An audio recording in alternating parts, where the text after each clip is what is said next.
Okay, it's December 9th, 1992, and we are speaking to Wallace Key, a Navy veteran. When did you join the service?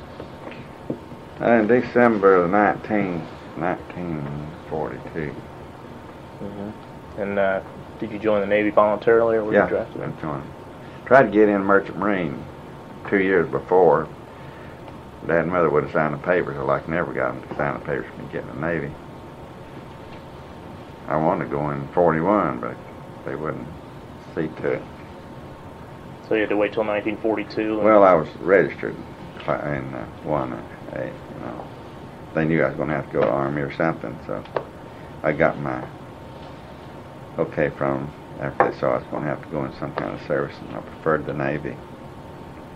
Why did you prefer the Navy? I had a history of boating and swimming. We had small speedboats, and I was familiar with that mechanically and maneuvering of them, and I thought Navy would be a place for me. How much training did you have to go through before you were assigned to a ship? Went through 12 weeks boot camp, and after I got out of boot camp, I went into an elite guard company in San Diego train station. This was a captain's bodyguards, or more or less. And we patrolled the whole base. We took care of any duties the captain had. We escorted foreign officers, Mexican, and anybody came in, foreign military people. We escorted them around the base and watched them, and like Secretary of Navy or those people, we were the escorts for those and did guard duty for the base. We were the security force, police force of the base. We had control of officer quarters, and we had, as far as I know, we were the sentries of the first wave barracks. It was a kind of a test thing for the Navy, and they had that there on our base. We did sound movies for studios in Hollywood. We did a lot of movie stuff down there. Had a lot of movie actors there. In fact, George O'Brien was our executive officer. Henry Fonda was there. Tyrone Power. I talked with him a lot. Really? And what was he like? Oh, he's a swell guy. Really? Wonderful. In fact, when he left, he came over. He was a pilot with. Came over from North Island to take Signal Corps training on the Naval Station. And before he left, he bought every Marine in his company a dress blue uniform, and that was $100 back then. And figure out what it cost. And we were there. I don't remember the man. They wrote a song about him. He was a chaplain. Praise the Lord and pass ammunition. Remember that? I heard of that song. Okay. I'm not sure who that wrote it. He came in, made us a talk, and kind of pepped us up some. But we were the police force on the base. After that, I went to destroyer base for gunnery training. Served a little while on Sacramento, a small gunboat, and then went to San Francisco, Armed Guard Center Pacific, and shipped down on there. We were gun crew. We had 10 guns, 8 20 millimeters, and 2 3-inch 50s on this gun, on the ship. Brand new. Came off. Brand new ship. Brand new ship. Was it an oil freighter? Or no, it was we hauled aircraft and supplies down to Guadalcanal. Our trip was from San Francisco to New Caledonia. And 2 days out of New Caledonia, I was on guard duty, or sea watch. I was on the stern, and I noticed this. The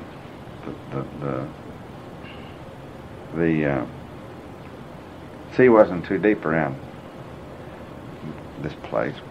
We could see islands, different places, you know. And I noticed a little stream of mud off the port side, and I reported it to the bridge, and they didn't seem to think it was too important. And along about, I guess it's 1630, a New Zealand aircraft circled us, and was flashing a signal. However, we didn't have a signalman on board. We had a radio, but he couldn't read signal light. And he came over and made a run on us, and we kind of opened a little bit of fire around his wing, and he veered off to the left.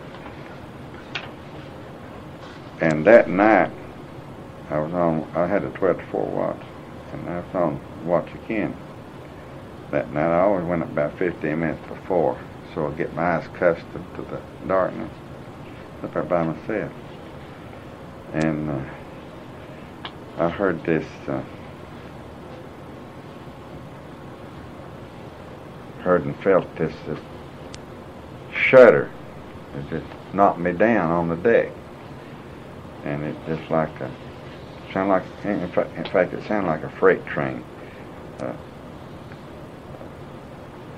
Coupling up cars, and the ship just seemed to go sideways. Mm-hmm. And then almost instantly, another shudder. And I heard the scraping on the hull, and off to the port side, a submarine surfaced. And it actually blew, the exhaust was turned towards the ship, and the exhaust wet me. It blew water out of the diesel engine blew water over on me, wet me. By that time, I'd already sounded the general alarm, and the men were on deck. But it was pitch black, you couldn't see nothing. But you could see the submarine bouncing up and down to the phosphorus on the submarine. And it sounded like that the torpedoes had exploded. And it stopped our engine. We just sat in there in the water. And they finally got our engine started, and we headed full speed ahead into New Caledonia. But we couldn't find any damage where the torpedoes had exploded. It's unusual. So this was a Japanese submarine then? It had to be a Japanese submarine. Our own submarines wasn't torpedoed. Mm-hmm. So it took us about 2 days to get in to Noumea. And we got a radio signal that night, early morning, that the same craft had attacked another ship, a troop ship, and had sunk it, and they lost about 500 men. They went out and barges before it sunk, and saved some of them. But when we unloaded, after we got unloaded, about, I guess it was about 5 feet below the water line, was 2 dents in there about the size of a torpedo head, with indented in the hull. So we got 2 fish, and then we unloaded there and went back to Chile. We loaded nitrate, take it up to Charleston, South Carolina, to ammunition manufacturing company. But of course we had to go through the Panama Canal, which was a nice experience to see beautiful country, and it felt good being in the canal and safe. No danger of attack there. No, they didn't escort these ships in the Pacific. If you left San Francisco, you went to Australia or Samoa or Hawaii, you was on your own. You zigzagged.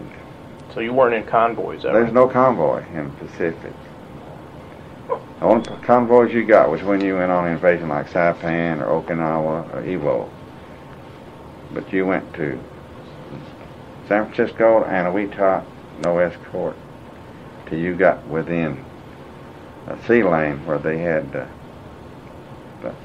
Japanese submarine. But when we left Cristobal, headed for Cuba, we hadn't had escorts there because there were all kinds of wolf packs in the Atlantic and Caribbean, and they'd sunk thousands of ships there. But 2 days out of Cristobal, we got in a hurricane, and what was supposed to take us 4 days to get to Guantanamo Bay took us 16 days. Biggest waves I've ever seen. And at one time, I was up on deck securing some stuff, and the ship rolled over, and I stood inside one of those gun tubs straight up, and the sea was right down here. And it did a 59-degree roll and more, and I thought it was gone, but it came back. And so you you figured at that point you're going to get pitched into the sea. I knew that was the end of it. But we went on into Guantanamo Bay after the sea calmed down. I went up into Charleston, unloaded, went into Norfolk, Virginia, loaded up again, went to. And I went to Persian Gulf. So from this point, you've gone from San Francisco to the New Guinea or New Caledonia, Guadalcanal area. Back down to Chile, loaded up, came through the canal, and to Guantanamo Bay, Cuba, and then up to Charleston. And then to Norfolk. Yeah, but on the coast, back then on the coast, at night, they would stop the convoy and put nets around the convoy. We didn't cruise at night. The small escorts would put a screen around so the submarines couldn't torpedo us at night. Then we continue on daytime. But after we left Norfolk, we had American escort destroyers, about 6. All the time we had 2 on port, 1 ahead, 1 aft, and 2 on starboard. They patrolled all the time. But we still zigzagged. They do a good job? Excellent. Never lost a ship under American conditions. But as soon as we got into the Mediterranean, they would stop us. We'd anchor out. At night, we'd anchor, and we'd pick up an English escort. Sometimes our American escorts would go on in 2 days into maybe Algiers and turn around and go back pick up another, or get somebody coming. If they were coming from Said, they would pick them up. However, they didn't bother empty ships much, unless they had rubber or something like that effect, tin they picked up in India or South Africa. But we could, when we were anchored, they dropped depth charges all the time. Ships dropping depth charges all day long, all night. You could hear it in the hull, tink, tink, tink. Of course, you got used to that. Were they dropping depth charges as a matter of course, or were they getting sonar contacts? They were getting contact. Yeah. Wolf packs in the med. Full of submarine. Did you see any subs get hit? Yep. Then come up, we could see feathers. We lost a lot of ships off of Tunis, Algiers. There's one convoy we lost 5 ships. And in fact, you'd be on deck, everybody's in general quarters, see, when we had an attack. I've seen torpedoes go around the bow, and torpedoes go around the stern, maybe miss it 4 or 5 feet. You see the lines, and usually it's one right after the other. We, on this run, we didn't have ammo. We had supplies for Russians going to the Persian Gulf. But they were still after us. And they sunk tankers. Beautiful sight to see a tanker hit, but the horror of knowing you lost some buddies. Oil tanker, you mean, right? Yeah, gasoline. A lot of fire, huh? Yeah, see, they weren't using diesel. It's 110 octane. Gasoline and just fireball. For a few survivors. We had 2 ships one morning, one on port, one on starboard side. They hit with one of them hit with 3 torpedoes. We thought they hit us. They so close. We thought it was us. And almost immediately the ship began to, you could see it settle. But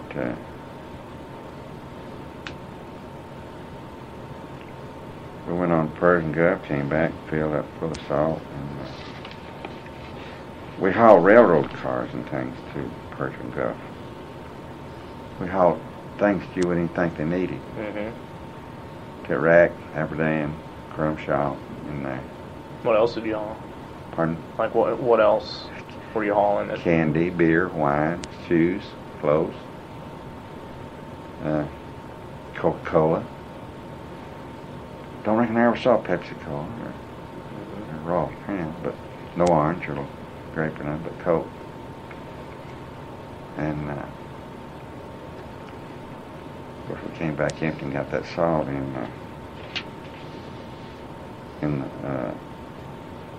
the lake there at Suez Canal.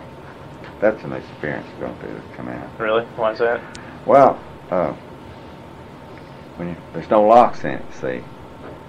Ships go one way to the lake. Then the anchor's coming through from the Red Sea in Sinai. And then when they get through, they dredge this all the time. Flow of it. And it's ice cold, like water is. You'd think it'd be hot, but it's cold. And it's got this big old canal out in the middle of the desert. About, I guess, 200 or 300 football, about the size of a football field wide. And they got buoys along, and places where you can tie up. You need to. You don't go through there at night. If you start through and you have on the lower end, if you start through and it gets night, you stop and tie it. And they had dummy gun pits all along. Maybe a tent and maybe a P-38 or Spitfire sitting out there that was on operation, and dummies sitting there with rifles, machine guns, so the Germans, if they swoop down, they'd think that they'd have maybe 2 dummies and maybe a gun crew. But we had it tough in the Mediterranean. A lot of wolf packs after you, huh? German bombed us all the time. Air raids? Air raids. We had air raids. We had mine raids and submarine. And sometimes they'd work together. Usually about, be in the morning. At night, we could see the Luftwaffe fly over with they had these big old floating mines. I don't know how they got those things in the water without exploding, but they had feelers on. We shoot them with rifles. We could hit those tips and blow them up. And they fly in front of us at night, in the evening, drop those mines. Well, we had to go through that, see, after dark. And they were almost on you before you could see them. You had to be alert. Someone had to stand watch there with a rifle. We had to have a man all the time with a rifle. We had 2 lookouts on the bow and 6 lookouts on the bridge and 2 on the stern. They were covering. Hopefully they were covering. Sometimes they wouldn't. If the weather got bad, sometimes they kind of look off. But fortunately, the ship I was on, they were pretty alert boys. But I've seen them float by 40 feet from the ship. They were huge. About how big? Oh, about this big. So about, what is that, about 5 feet wide? I'd say about 4 feet across, diameter. Mm-hmm. And if one of those arms hit you... And arms coming out of it? Yeah, it just looked like a porcupine. Mm. But we'd shoot at those ends to blow it up. Had pretty good shots. They really? Blow them up. One night, I was on bridge and had to watch. And it was kind of dreary, and they laid the mines down, and I got a report up on the bow that there's one floating through, and the signal light had a long cone on it like a stovepipe. That kept the glare down. You could point it right towards the ship, and he could see it. For submarines, they couldn't see it. And we'd always let the guy, the head or stern of us, know about it. And they signaled this guy. I told the signalman where we saw the mine, and he gave the ship aft the wrong degree, and he turned right towards that mine. But they saw it, I guess. And they got it. Yeah, they got it. Well, what went through your mind when you saw some of those mines so close, or the torpedoes skimming by about 4 feet from your ship? What'd you think about it? Well, it wasn't frightening. It was just, you realize that's going to happen, so it's just an everyday thing, you know. But when we had a submarine attack, everybody got angry. Or an air attack, everybody was angry. Why is that? We were practically helpless. We had these little old 20 millimeters and 350 guns, and they had all this equipment and sights and stuff, and they were underwater firing at us, and we couldn't hit them. And we were helpless. We had no depth charges. We couldn't sink them. One time, we had this escort, English, had a heavy cruiser, plus had 4 destroyers and 3 corvettes. And we had ammunition aboard, a lot of it. And the cruiser signaled us that he wanted our position. So when you change position, you just steer out of your position and drop back. And they steam over and take yours. And we dropped over in his position. And when he got straightened up in our position, the German dropped a bomb on that cruiser and blew the stern off of it, and they was dead in the water. If we'd been there, we blew up half the convoy. But they knew where we were. They knew we was in that position. I couldn't figure out anything else. They knew where we were. Mm-hmm. But a lot of times when we would go into a port like New York, we would log out these ships. We had a logbook. And they changed the call signals of each place, like Azores, or Tripoli, or Gibraltar, or Malta. We take this logbook. I've taken several cruises over. We just mark out the other call sign. They change it every so often, the code, so Germans couldn't keep up with it. And we'd sit down there, work 2 or 3 days, changing the number. very interesting. She had to be precise, though. Now your official job, though, through all this was as a gun captain. Is that right? No, I was a gunner's mate. You were a gunner's I saw mate. that the guns were clean. I was petty officer of the watch. I saw that my job was to call the watch, get them ready about 30 minutes before time to go on watch, be sure they was healthy. If I had a seaman that was not able to go on watch, I had to get a set up for him, and I checked them. And sometimes, if they always had two together, and I'd relieve one of them for him to go down, relieve himself, get a cup of coffee, wake up. Or it was my job to see that they were alert, stayed awake, and on the job. And it's my job to see that the guns were in operating condition, ammo. I checked all magazines. See the temperature, had to check the temperature twice a day. You check the high temperature and low temperature. They had a double thermometer. Had a loop on it. And the thermometer would, when it went up, it'd read out here, and then you wrote that, logged that. And you read the other side, you log that. You can put it down with a magnet. There's always that nitric fumes in there. Make you kind of, you could breathe it, you know. What would it do to you, though? Pardon? What would the fumes do to you? Nothing. Sometimes it might make somebody seasick. Now, in this Mediterranean thing, we hauled a barrage balloon, and it was used helium in it. Had this, we had a regular magazine for the helium cartridges, and the balloon was elevated up more 200 or 300 feet, according to how strong the weather was. It's a bad wind.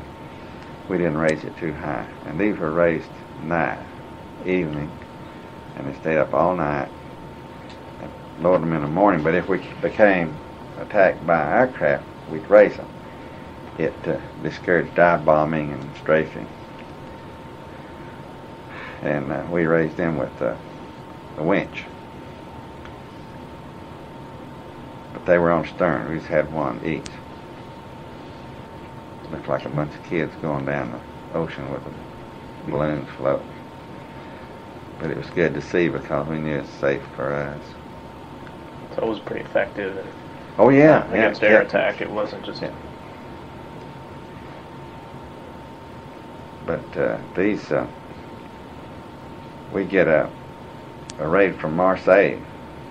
They fly across the Med and land, and the same time that we were being bombed from the air, we'd be being attacked by submarine.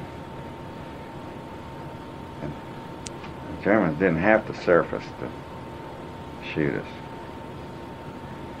That was what was so frustrating. We could see the aircraft, but the majority of the time we'd be under a smoke screen on hit. So the destroyers, and we would too lay out smoke screen. We had smoke pots. We'd drop in the sea. They looked like a big salamander cut off, and they'd put out a bunch of stuff. Did y'all ever shoot down any planes? We shot down a couple. It's hard to shoot them down because they got to get in 1,500 feet before you're effective with the 20 millimeter. That's the best way to get one. It's pretty hard to shoot them down with anti-aircraft unless you got a big bunch of 538, 350s, 40 millimeters. And we didn't have very many 40s. If we had 40s, we'd have a 3-inch 50 or 4-inch 50, which was a surface gun. But most of the time on our ships, we had a surface gun.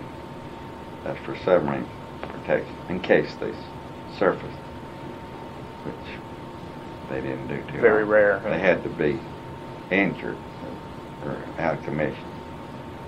Destroyers. But destroyers, as soon as they got a sighting or anything, they'd start dropping depth charges around. Oh boy, you could hear them. And so you saw a few submarines that were forced to the surface, Yeah. mainly by depth charges. You captured the They, destroyer crews, capture the submarine I crews? don't know.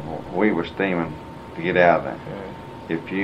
If you were hit, if your ship was hit, they didn't stop to pick you up. They left that for the stern ship to pick up any survivors if there were.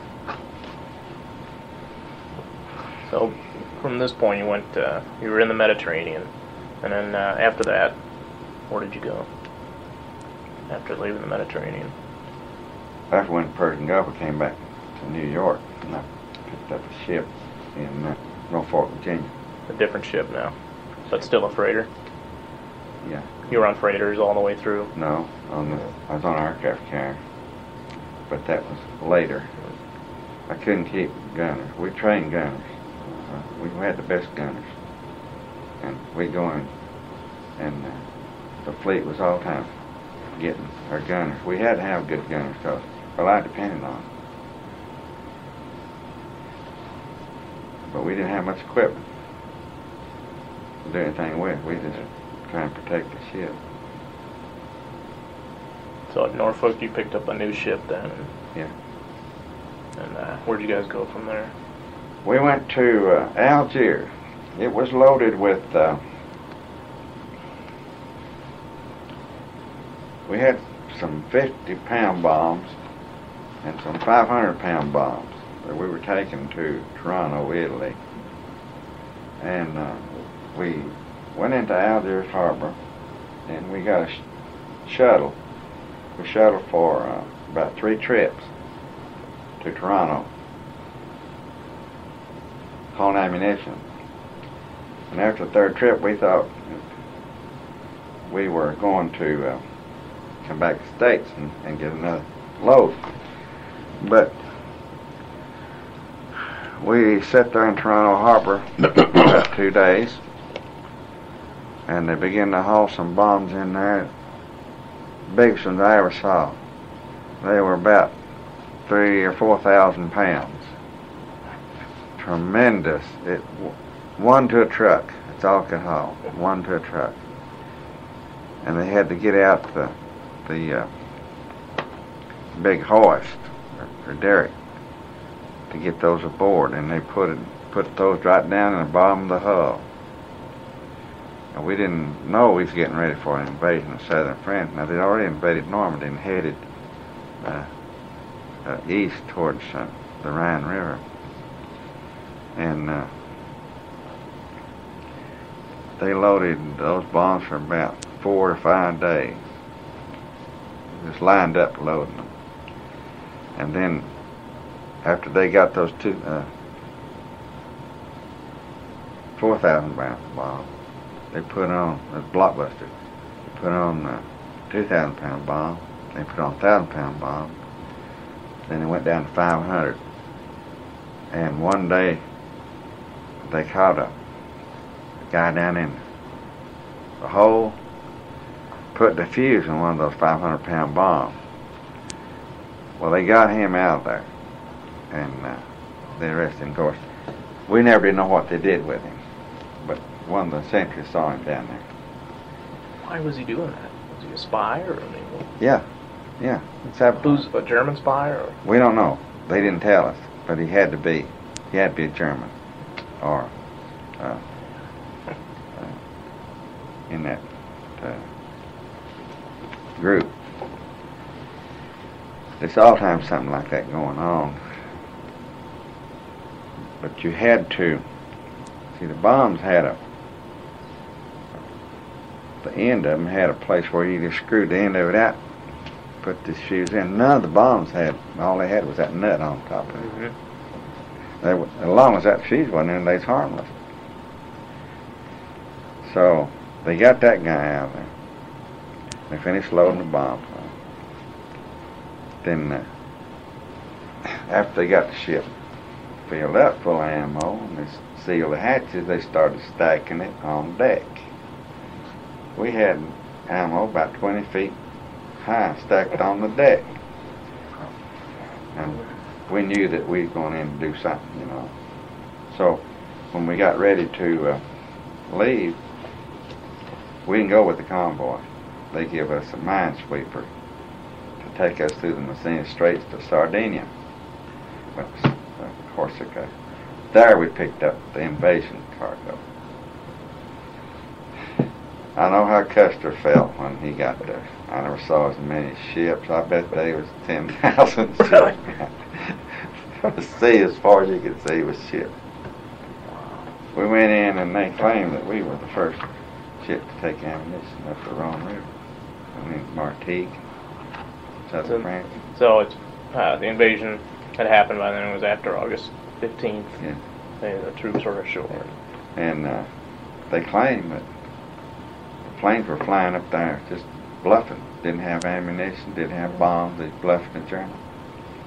So things began to pick up after we got in there. And that's when we found out we had no stores. We couldn't buy stores. Had to eat all that beans and rice. So, meaning that the French didn't have any food or anything because the Germans took literally everything, I guess.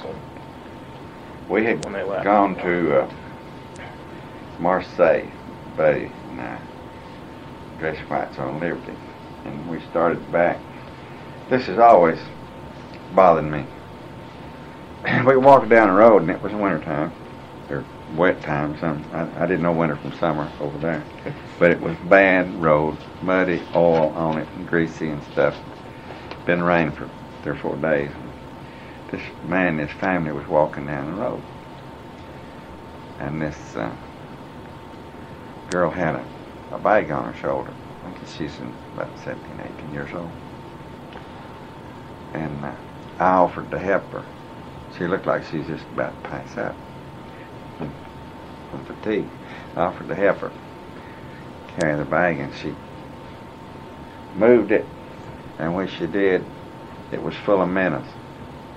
They just went out all over the ground, and they were going to make stew out of it. It's all the food they had. And it's always bothered me. But at least they had something. I don't think it's my fault she spilled it. Was she able to retrieve much of it? Yeah, she got what she could. Were they pretty angry at you? Pardon? Were they angry at you? Oh, no. Yeah. No, they didn't. They were glad we were there. In fact, we saved their lives. The Americans did, not me, but they did. At the same time, you all were just eating beans and rice. Yeah, that's all we had. But that didn't, the beans and rice tasted better after I saw that. Quite a bit. Water, drinking water. Wheat coffee. Buggy bread, beans and rice. Marseille kind of has a reputation as kind of a tough. Oh yeah, it does now. Was it that way when Back you were there? then, there was nothing. Nothing there. Nothing. Of course, it didn't take a few days after the Americans got there. They brought food in. That's the first thing they did. They brought food in, like what they're doing over there. They brought food in, clothing, fed people. They looked forward to that. Where'd you guys head after Marseille? We went to Panama. First milk we'd had in a long time. We drank about 200 gallons of milk. And we went to Balboa, picked up some PT boats, took them into Port Hueneme, California. Had a big party there, and I voted for the first time. I was 21. So this was the 1944 election in November. And we went from there to San Francisco, Seattle, Washington. And we went to Saipan, loaded up some lumber to build houses over there. And it wasn't very exciting. This trip wasn't, because it was out in the west court. But we still had the Japanese submarines to contend with. By the time we left Anahuita to Saipan is pretty hairy because we didn't know what was going on. When we got to Saipan, Japanese were running pretty wild over there because we had some Filipino soldiers, combat troops, and commandos on the island with us. One day we was in chow line, and the Filipinos began to chatter and get all excited, and they pulled these guys out, and there's 4 Japanese in our chow line going through. We didn't even know it. They're Japanese. This is at Saipan. Yeah, they're up in the mountain. They take goats and stuff and go up and stay. And they were still there. One day we was walking down a little path and saw these 2 Marines yelling at us, get out, get out, get out, get out, and get killed. We saw this other Marine laying up there in the middle of the path. And he's trying to get him to come back and get him. So we went and got him, and the sniper was shooting at him and us too. We carried him back to the first aid station, and dummy, we didn't get his name or nothing. See, I don't know who the guy was. We probably saved his life, but I don't know. He was hit? Yeah. Where was he hit? In the shoulder. But Japanese still shoot. So this was probably, what, early 1945? Yeah. About 6 months after Saipan? I don't recall what month it was, you know. It's still like that. Then came back after that, went to New York, picked up this ship here. This was the invasion of Japan deal. They had a slave for that. So this was an aircraft carrier? No, this was this dredge business. Oh. And they practiced in the Delaware River. And every day they practiced in the Delaware River, you know, all that sewage and stuff. I had special duties ashore, and I had special duties ashore till about 6 o'clock that afternoon, and I missed all that. But when they went down to Norfolk and the dredge the sand, I got to go down there happily. But I wasn't about to stay in that Delaware River. That didn't smell too good, you know, they dredged all that stuff up. No. But they outfitted that crew out. They trained them. They were excellent. Food's good. Had good people. In fact, one of the boys, one of the cook's brother was a skipper on a narwhal submarine. But none of us believed it. But I found out later he was. We took this ship, went down to Panama. They burned the engines up in it. We had to go in dry dock down there. And we went back. After we got that fixed, they took it to, went through the canal, went to Alameda. Well, they burnt the engines up going from Panama to Alameda. We kind of got the idea that nobody wanted to go to Japan, so the old man told them, said, well, we're leaving Alameda and the engines had better not tear up. But one of the gunners decided he'd get the lifeboats out in the middle of the ocean, and that stopped something. Yeah, what was the... This was the incident where one of your men... Yeah. set all the lifeboats out to sea and... Yeah, I had this... we called him Blackie. His name was Leper. He was half Cuban and half Puerto Rican. And I had to keep on him all the time at something. None of the other gunners wanted him. The other gunners made fun. because he's all the time causing trouble. And I'd get after him. I said, now you got to straighten up, be somebody. So while he was standing on watch, he decided he'd ring the general alarm. Why? What could have been his motivation? Well, he's just that kind of man. He just into something all the time. And general alarm hung, and everybody came out on deck, got in the lifeboats, abandoned the ship, put the ship in full stern.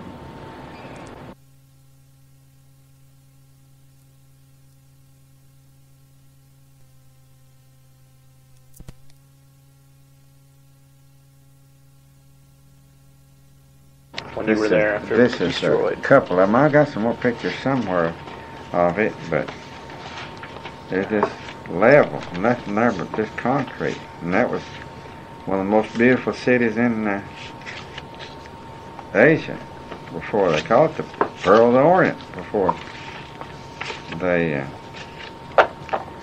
blew it up. Is there any rebuilding going on while you were there? No, none whatsoever.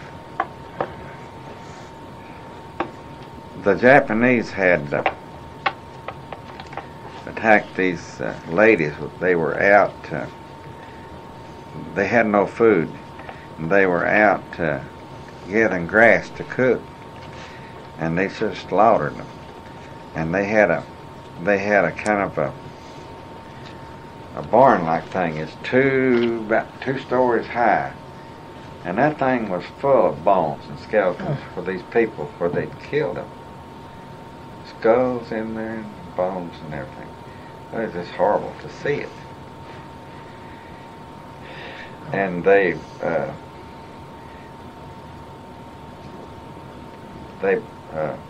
in the cemetery, they had buried these folks above the ground in concrete. I guess it'd be mausoleums. And you could see where they burst the concrete to get in there and rob the graves and things of that sort. That's awful. Yeah. It just, I'll never get over it. Nobody ever went through it. Okay. We spent some time on Corregidor thing. We took some wax out on a tour of Corregidor all day, picnic and dinner and things. Just association, that's all it was. And I get kidded about that a lot, because I was the old man called me one day and he said, "Hey, Keith, I want you to go do me a favor." And I said, "Yes, sir, whatever I can do." And he said, "You go with the driver." He had a Jeep driver. We had this LCVP that we commuted back. I'm sure we tied up to a Japanese cruiser that sunk there in Manila Harbor. And we Salties got the Jeep here. We went up Rizal Avenue and off to one side, came up on this big building. Looked like a Ivy League building. It had Ivy on the side. Went up to the gate, and we stood there a few minutes, and I handed this guy papers. A little while, they came out with an army bus. Had 60 some odd wax on that bus, and me. When I got back, I reported to him. He said, "Your job is to see that the conduct is what it's supposed to be aboard ship." So I immediately got me 3 or 4 guys that I could trust, and it was. Pretty fun job, though, I guess. Oh, I hate stuff like that. Somebody puts you on the spot like that. Mm-hmm. But it made me feel good that he trusted me that much. But we always got along good. So it was a good time, and everybody behaved pretty much. Yeah, everybody behaved. A lot of them never been on a small ship like that before. They took pictures of everybody.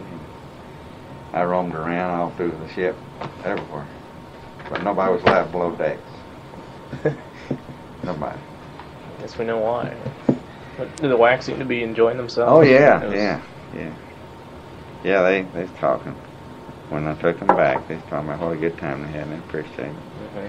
But you know, nobody asked me for autograph. There's so much that we could have done and picked up that we just didn't do. I'm grateful that I've got what I've got here. Brought a camera. Now this right overseas. here, this picture right here, this is all our ammunition that we had aboard. And we this is dumped at it. what time? We dumped it in Manila Bay. Mm-hmm. And I don't know how much, not in Manila Bay, we went off down toward Subic Bay, but we dumped every bit of it in the ocean. But some stuff I kept. Yeah. I figured that Christmas was coming up, and I didn't have anything, fireworks or nothing. So I kept some 3-inch shells, anti-aircraft. And we went up to Okinawa, and New Year's Eve I shot those things. Pretty good fireworks show. Oh yeah, just This was New Year's Eve, 1945. I think. And now after that, did you go to Japan then? no, I didn't go Get to on the Japan. occupation? I was in Naha there. We had some fellas there that had.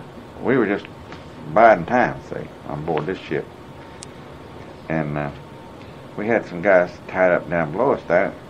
They were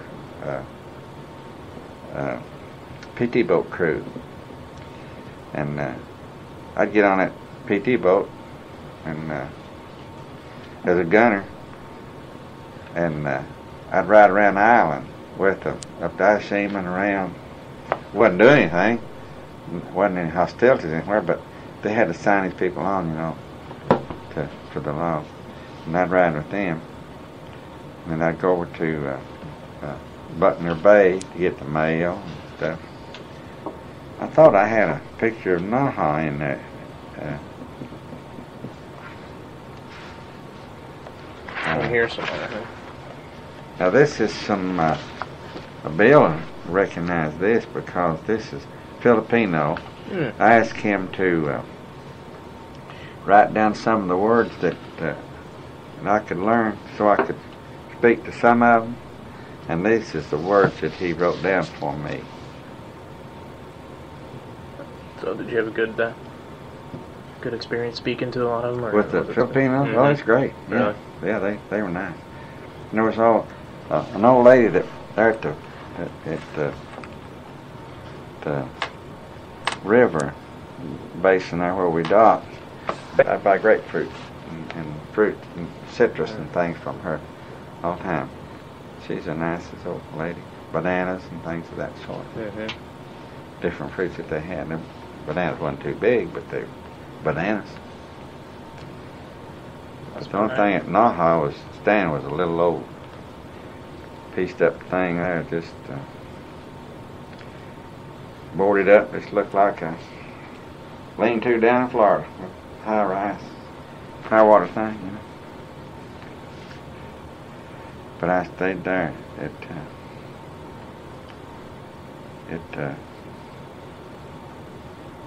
Okinawa.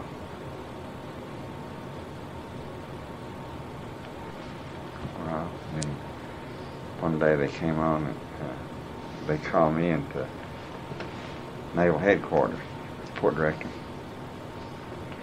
And the captain said I was too high a rating to be aboard that ship. And that he needed me to do something else. Well, I didn't know what it was, so he said, "You're going back, and I'll see what I can find out." So about a week later, one morning, the LCM came up forward, and the guy told me that they're wanting you ashore. So I had to get all my papers together and sign them up and turn it over, turn my crew over to him. I went back and the yeoman assigned me as master at arms on this USS Hogan Bay, carrier CVE. Was a, they didn't have aircraft on it, they home troops.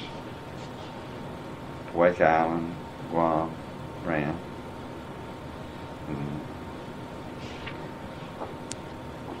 We got through, I went back to Alameda, went back to San Francisco. Walked a little shore patrol to San Francisco. They sent me to Memphis and I was discharged. Discharged in Memphis? February 14th, Valentine's Day. 1946. And you've been out of the Navy since then? Yeah, I've been out of the Navy. I joined the National Guard, like I'd go back to Korea. You went back to Korea then? No, I didn't go, but Oh. I almost had to. I was a heavy tank commander. I didn't know nothing about tanks. Really? I tried every way in the world to get her out and get in the National, get in the Naval Reserve or the Coast Guard, and they finally said I was too old. You were too old? Said I was too old. No, at that time you wouldn't have been any more than 25. No, I couldn't figure out why I was too old. I said, we don't need you, so I wasn't too sad. I spent 3 years in the National Guard. In traveling around as much as you did, you came into contact with quite a few of our allies in World War II. Tell us a little bit about that. Well, the Australians were my favorite people. I got along good with the Italians. Of course, couldn't speak much Italian. The Italian people I like. I like the Egyptians too. They were nice.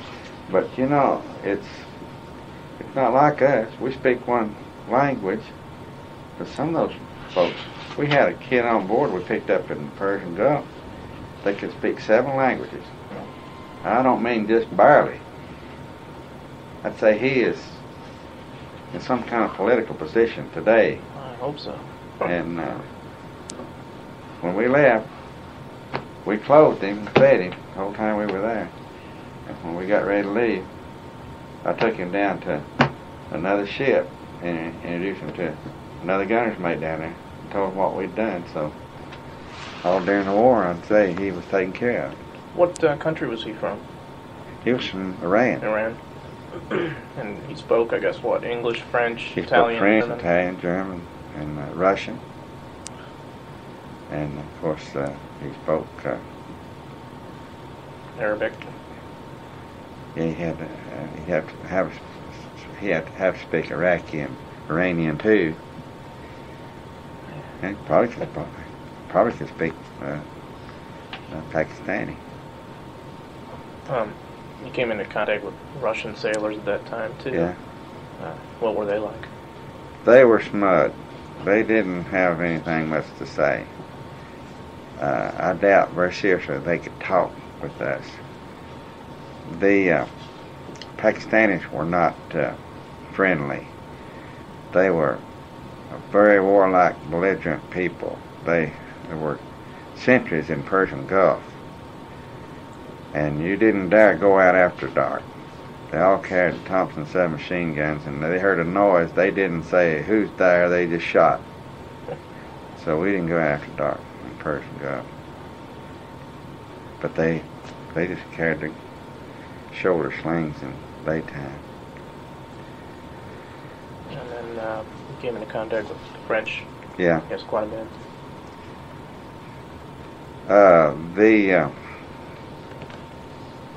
I like the French people all right. They were friendly enough, but the French soldiers were not. They were conceited a little. I thought that they didn't care much about us being in France. They were very, very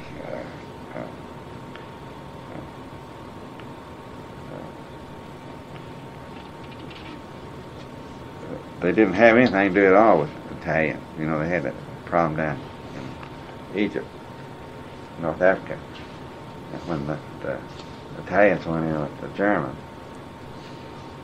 In fact, I was in a place one day, and this guy with me was an Italian, Locasell, and we just left Italy, went to France, And this waitress was fixed us some food, and she asked me, manger bonnet? I said, manger multi bonnet, like that. Well, when I said that, she whipped out a little old 25 caliber pistol, had me right between the eyes. Italiano, Italiano, Italiano. And the guy with me, I guess my eyes were about that big because I didn't know they were that belligerent against Italians. And he said, no, Italiano, Americano, Marino. And she finally calmed down. And he told me, he said, don't you ever say multi bonnet in France. Do you think she would have shot you? I guess so. She had that thing right between my eyes. Well, he was Italian. How did she not tell that? What? Well, he didn't look it. And whatever accent he told her in French, she couldn't really determine it was Italian. He told her in American. Oh, I see.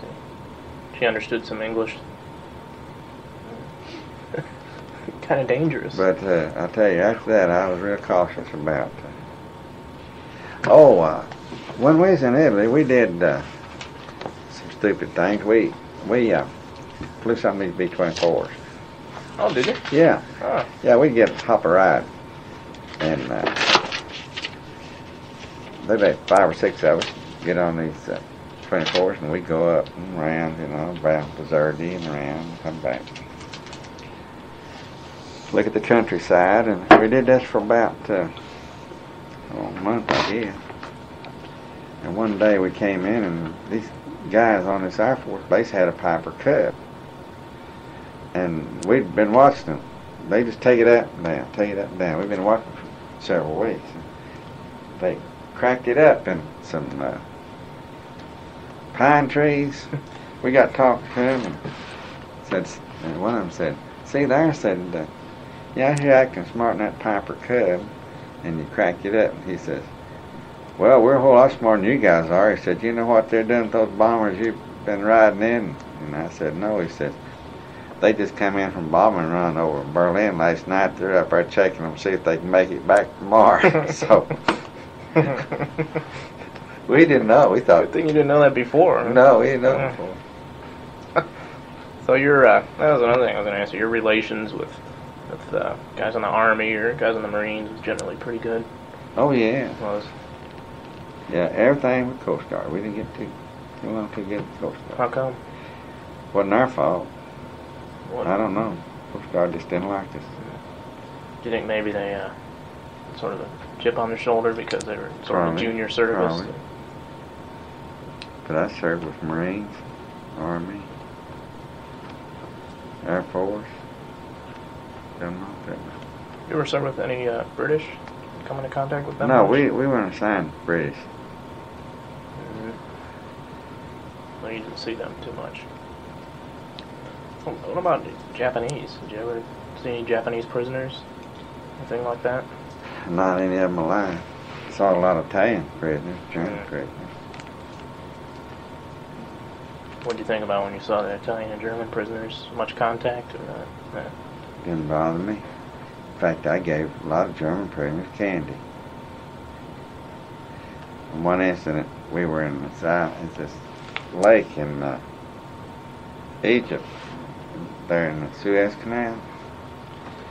We'd gone through, and when we went through before, these German work crews would come on these British ships, bring water and things like that. We couldn't condense enough water to take care of our needs. So they bring us water alongside, and these two prisoners, they just look like they've just been beat to death.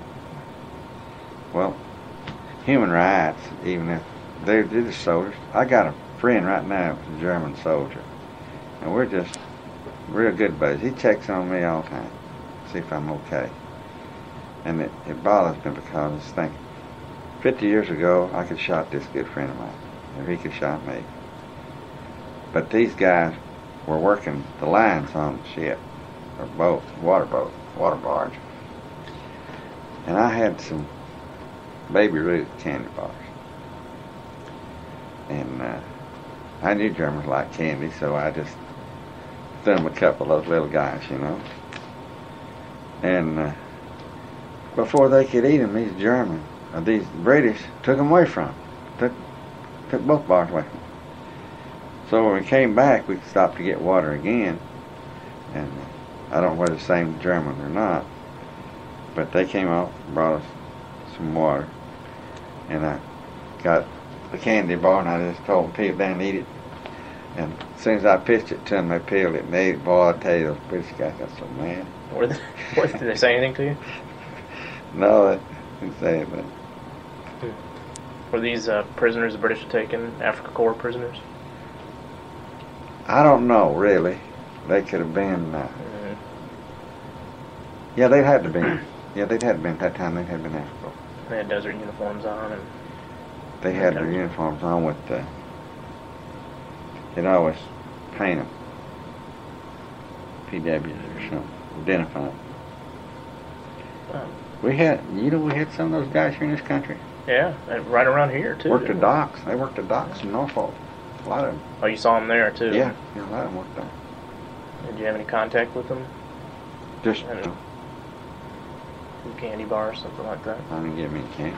I figured they could get enough of that here. You mentioned about some other sailors selling off supplies and a little black market going on. What was the story with that? Well, they'd buy anything. They'd buy clothing, boots, shoes, cigarettes. By they, you mean other sailors from other countries, something like that? Black market people would buy articles. No, not very much jewelry. Money. They buy money. See, the American dollar was worth a lot then. And they could, with the American dollar, they could probably finance an espionage agent. See? In fact, we had two taken off. Besides that guy that set that fuse in that bomb. Oh, really? One guy, they took him off, and he sewed my thumb. Right? He what? I cut my thumb, and he sewed it up, and he was the nicest fellow you ever saw. And I went inshore one day, came back, and he was gone. I said, what happened? He said, the FBI came and got him and took him off. And I said, why? He said he was the agent. So was he a traitor? Just a born American who was a traitor, or was he American. just a... He looked like he might be Italian, American Italian. So he wasn't, say an Italian national planted or something like that? No. It's a possibility that he was not. Hopefully he was not. You mean not a spy or... Yeah, but he was nice to me, and I couldn't believe it. Yeah. But that's where they got personalities who they couldn't get in. Mm-hmm. Yeah. Well, that's something, isn't it? Wheeler dealer. A lot of that, huh?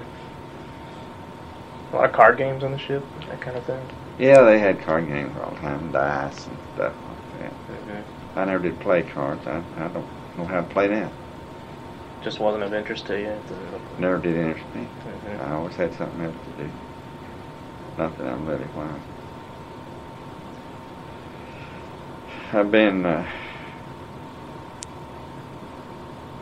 fairly religious person. Hopefully. Try to do what's right.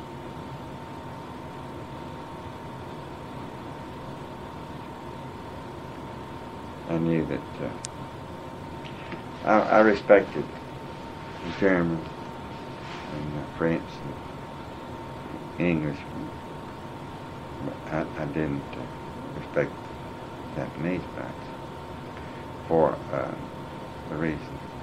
this reason they persecuted Chinese and all those people over there beforehand, and they were beating in their heads what they do to us if they call us, and they did.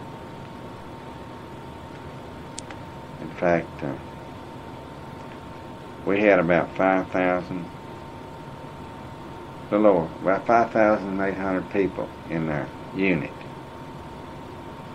And we lost about 1,500 dead or missing.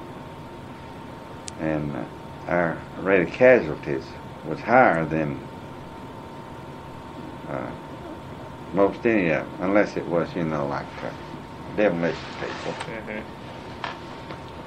So I think we did a good job for what we had to do with it.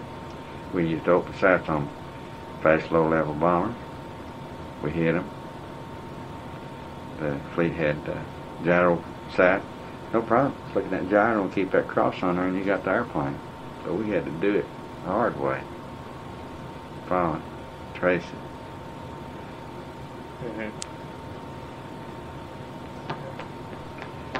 Anything else you want to ask you about? Yeah, I lost two. I wanted to show it. I had two friends. I had a little band that I did on the ship. What instrument did you play? I play guitar. I always played it because it's easy to carry with me. This boy played a trumpet, and the other guy played a harmonica. And we had, they were wanting to go up in the mountains and do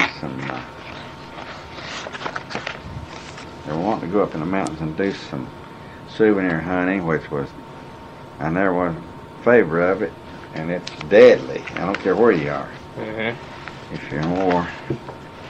And good way to trip a booby trap, or yeah. Yeah. And we were in up in northern Manila, and 4 of us.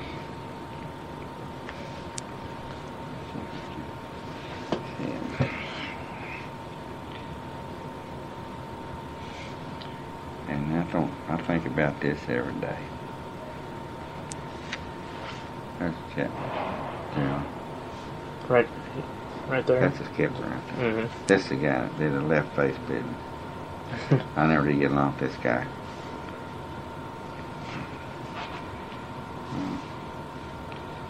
He's there anyway.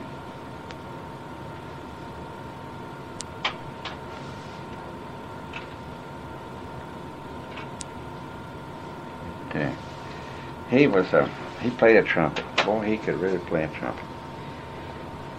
I was the only one that had a sidearm. I had a Luger 45. Luger belonged to me. 45 I was assigned to it. But I always carried it in my shoulder holster. The rest of them were not armed, and we were up in the mountain. The river forked. We had gone through this valley. They found a few things, and 3 of them said, I believe we ought to go back up this little stream here and see if we can find something up there. I said, you better come on and go with me. It's getting dark. So, no, they persisted. They went on. And we went back down, the rest of the crew, and loaded up the truck. Waited. It was almost dark. We had to go through this Filipino camp on the way back.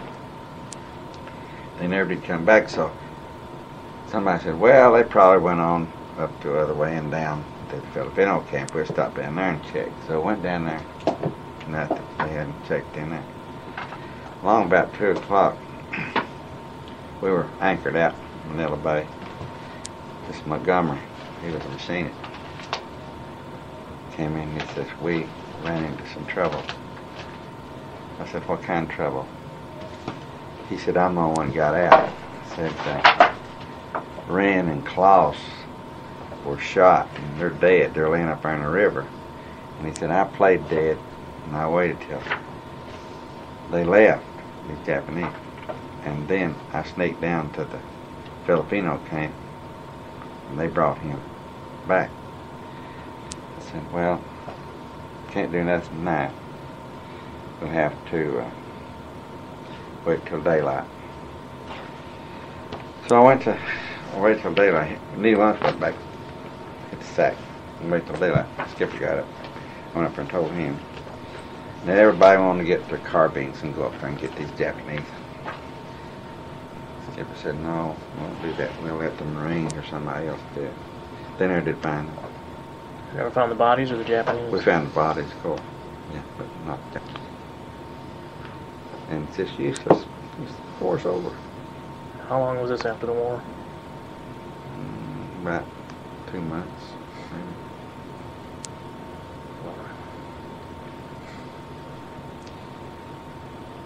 But stuff like that you don't forget. What happened to them? I mean, were they walking around looking for souvenirs and a They just Japanese looking for souvenirs, running on these guys, and boom, boom, boom. If it'd been me, I'd done the same thing. If I'd been up there and the Japanese come up on me, I'd done the same thing. You would have played dead? I had like, to. Yeah. Was Montgomery was his name that played dead? Was he pretty shaken up? Oh, yeah. That night? He was really shaking up. We thought we were going to have to put him in the hospital for a month or two. How many Japanese were there? He didn't know. Said it happened so fast.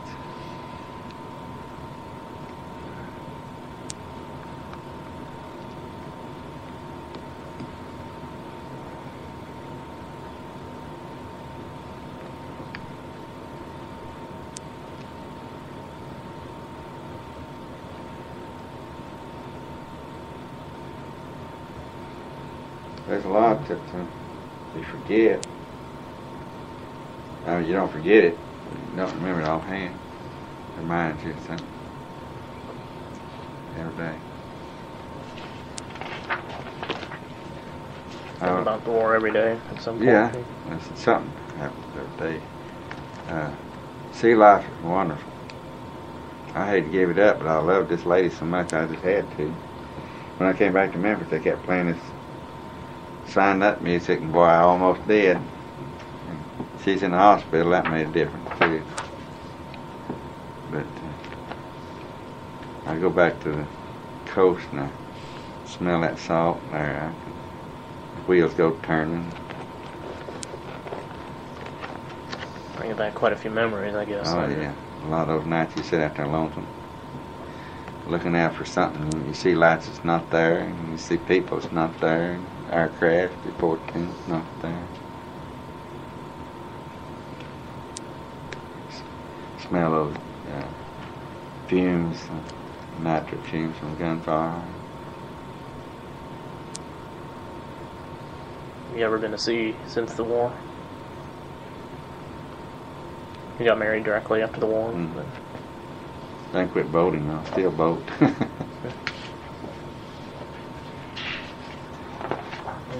Well, another thing happened there in Manila. We had a little old LCVP in plywood. They sent us to get something one night.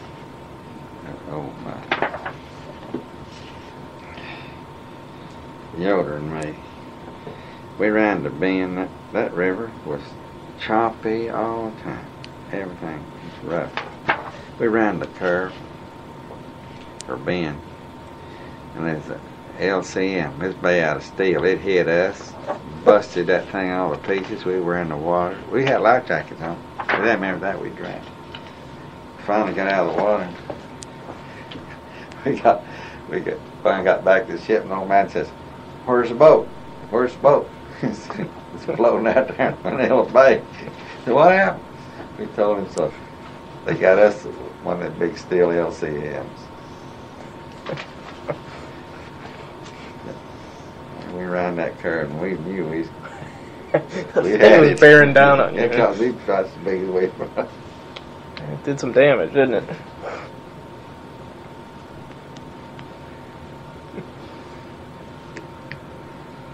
Anything else you want to talk about? I don't know. Can't think of anything Alrighty. about the war. Been a lot of time. Oh yeah, your service initially there in Hollywood. Pardon? Your service there initially in No, Hollywood. I was in San Diego, and San Diego. I had the opportunity to meet a lot of the stars at that time. I had 2 days, 3 days on, 2 days off. They gave me 2 days to do what I wanted to. We hitchhiked down to Hollywood.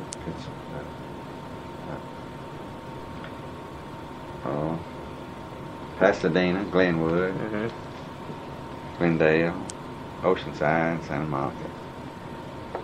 And movie stars were wonderful, just like anybody else.